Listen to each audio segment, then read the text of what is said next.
Apple launched a new way to pay for its products this week. It's called Apple Upgrade. It covers iPhone, Apple Watch, Mac, and iPad, and payments start at just $11.99 a month. But here's something you need to understand. It's a lease. It runs through Klarna, and it's replacing the iPhone upgrade program entirely. That means at the end of your term, the device goes back to Apple unless you write another check. So let's walk through what you're signing up for, what it takes to get approved, and what you can get out of it.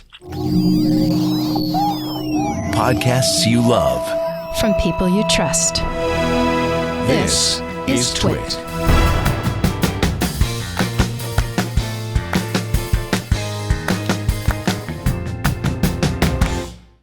Hello and welcome to Hands on Apple. I am Mikah Sargent, and yes, today we are looking at the Apple Upgrade program.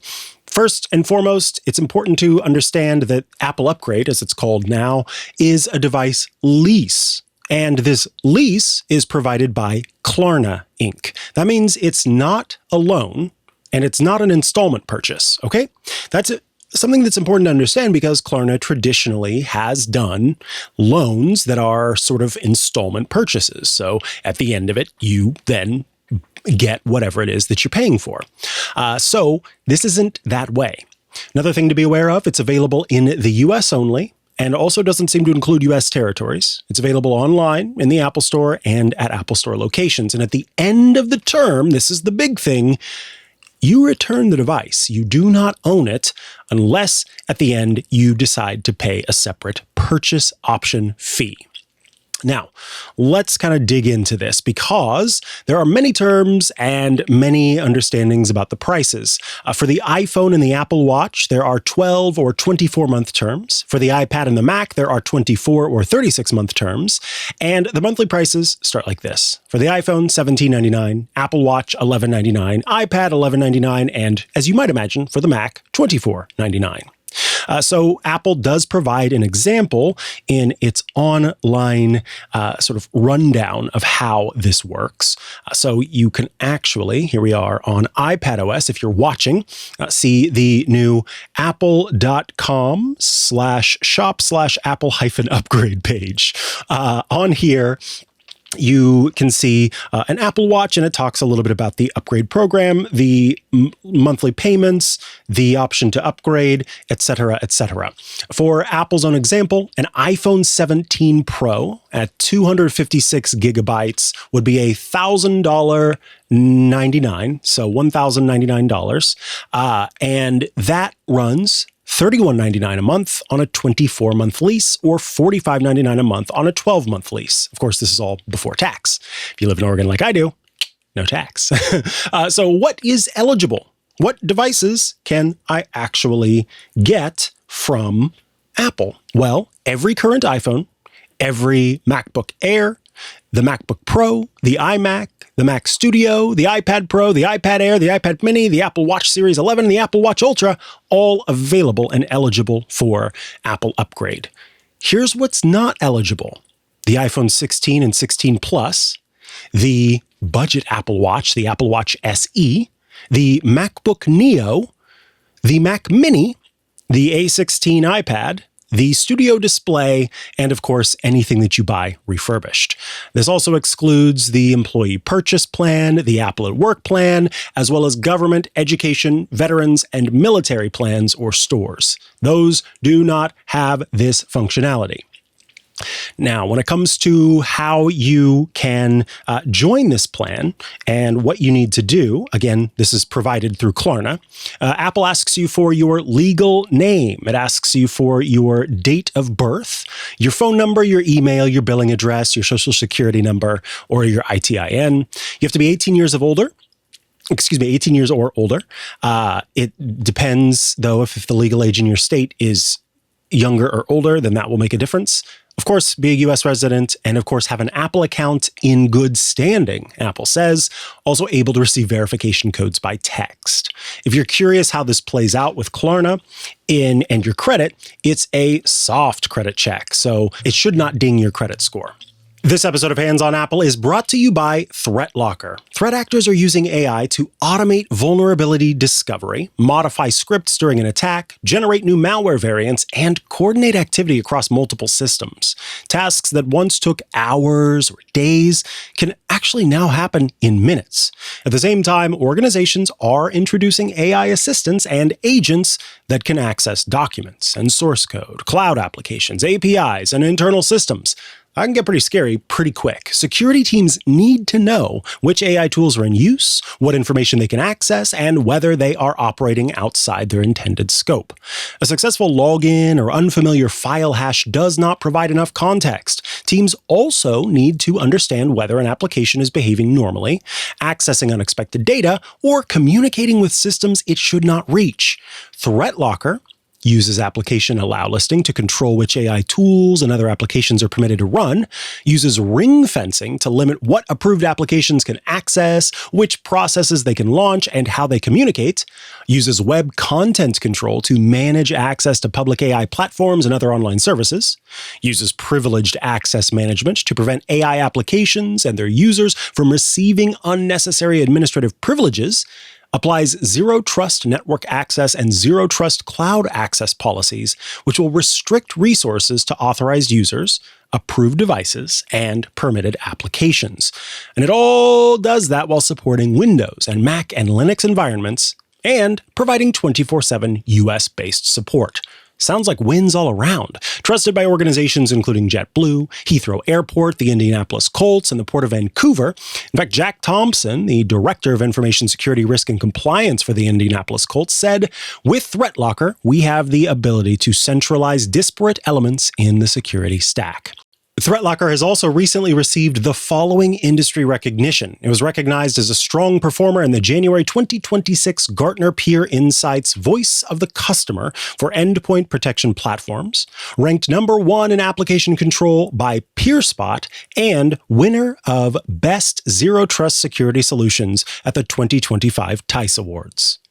AI governance requires more than an acceptable use policy. ThreatLocker gives security teams the technical controls to define which AI tools are approved, who and what can access them, and how those tools are allowed to interact with business systems and data.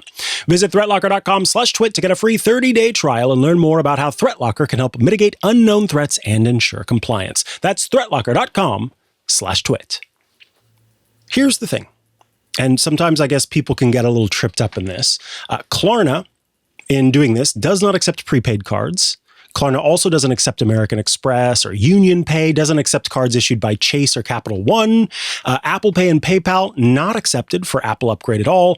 The Apple Card, though, is fine. And if you do use the Apple Card, you'll earn 3% daily cash on those lease payments. So might be the best way to go.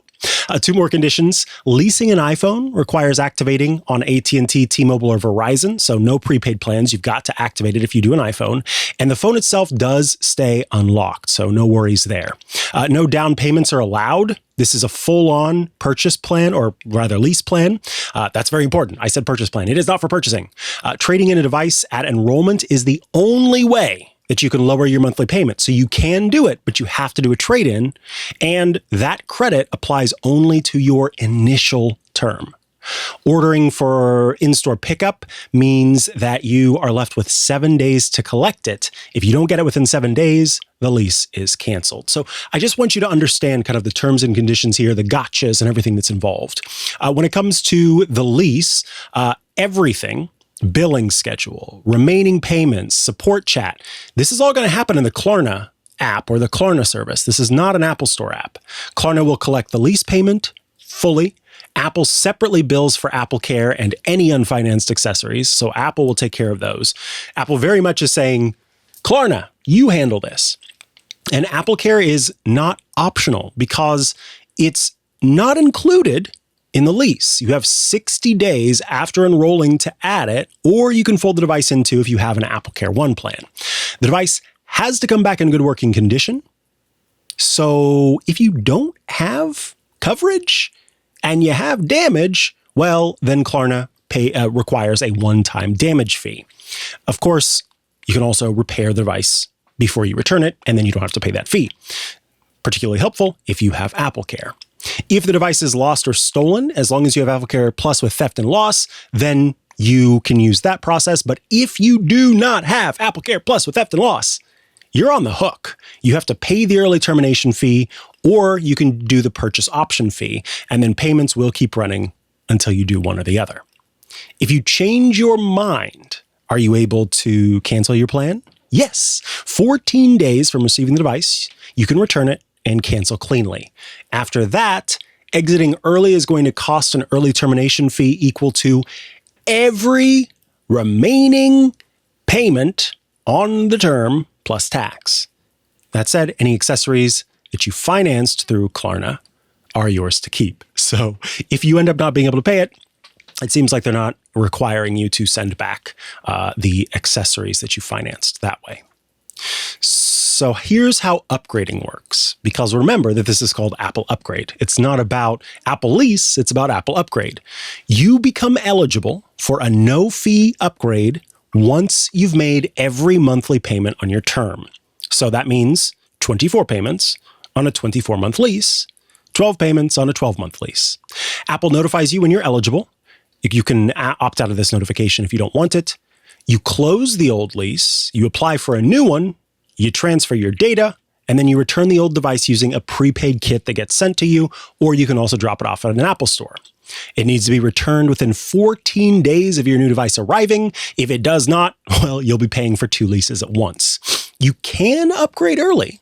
This was a big question that I saw, but early means paying off the whole remaining term first.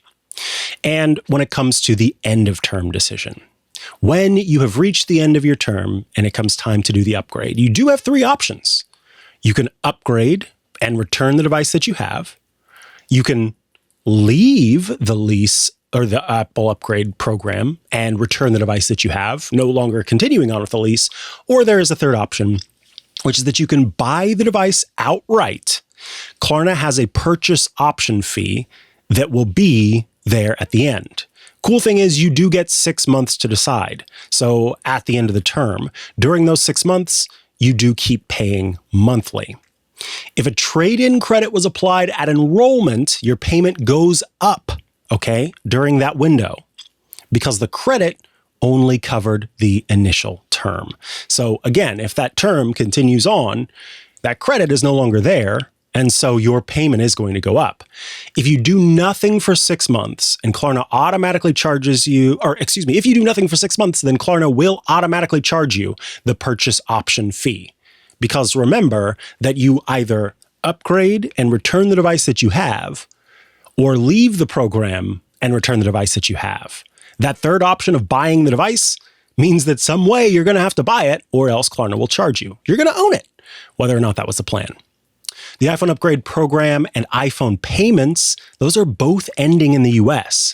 When you're eligible, your options are going to be to lease with Apple Upgrade, finance with Apple Card monthly installments, buy outright, or go with the carrier options. You can access this through the Upgrade program to learn where you stand. And this is specific to iPhone Upgrade program members. So if you've been doing the iPhone Upgrade program up to this point before Apple's new Apple Upgrade, then you may be going, what am I supposed to do? Well, check it out at apple.com/shop/iPhone-upgrade-program. I know that's a horrible URL, but that does have the information that you need to know as a person who is part of a program that's coming to an end. All right. That is a rundown of what you need to know about Apple's new upgrade program. So if you're thinking about doing this, here's the homework for you. Do the math for your own situation before you enroll. So what you want to do is take that monthly payment, multiply it by the term length, and then compare it to the device's sticker price. And then you ask yourself whether you actually hand your phone back every 2 years, or if you hold on to it for 4. If you're currently in the iPhone Upgrade program, definitely go sign in and check your status now so that you're not making this decision under pressure later, because things will be changing for you. That is going to do it for this week's episode of Hands on Apple. Thank you so much for taking the time to join us this week. Let me know if you end up joining Apple's new Apple Upgrade. I'd love to hear about your experience, and I'll catch you again next week for another episode. Goodbye.